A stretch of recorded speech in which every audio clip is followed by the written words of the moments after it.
एक मोठा बटाटा घेऊन आपण त्याची साल काढून घेऊया आणि हा बटाटा आपण कट करून घेणार. जास्त पातळ असा कट करू नका, थोडा जाड असा कट करून घ्यायचा. म्हणजे आपल्या बटाट्याच्या काचऱ्या ह्या शिजल्यानंतर तुकडे पडणार नाहीत. सर्व बटाट्याच्या काचऱ्या एका बाउलमध्ये पाणी घेऊन पाण्यामध्ये टाकून ठेवायच्या, म्हणजे त्या लाल पडणार नाहीत आणि त्यात असलेलं स्टार्च निघून जाईल. एका प्लेटमध्ये आपण 1.5 वाटी काश्मीरी लाल मिरची पावडर, चवीनुसार मीठ, 2 चमचे पाणी टाकून मसाला तयार करून घेणार आहोत.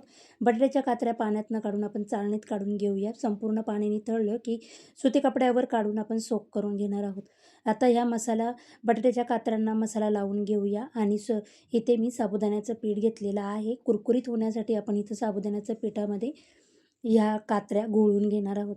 गॅसवर एक पॅन ठेवून शेंगदाणा तेल टाकून घेतलेलं आहे. त्याच्यामध्ये जिरं टाकायचं. जिरं आपलं फुललं की या बटाट्याच्या काचऱ्या ठेवून 5 मिनटं झाकण ठेवून घेऊया आणि एक 10 मिनटं गॅसची फ्लेम लो ठेवून दोन्ही बाजूनी छान अशा कुरकुरीत होईपर्यंत आपण ह्या शॅलो फ्राय करून घेणार आहोत. उपवासाच्या बटाट्याच्या काचऱ्या तयार.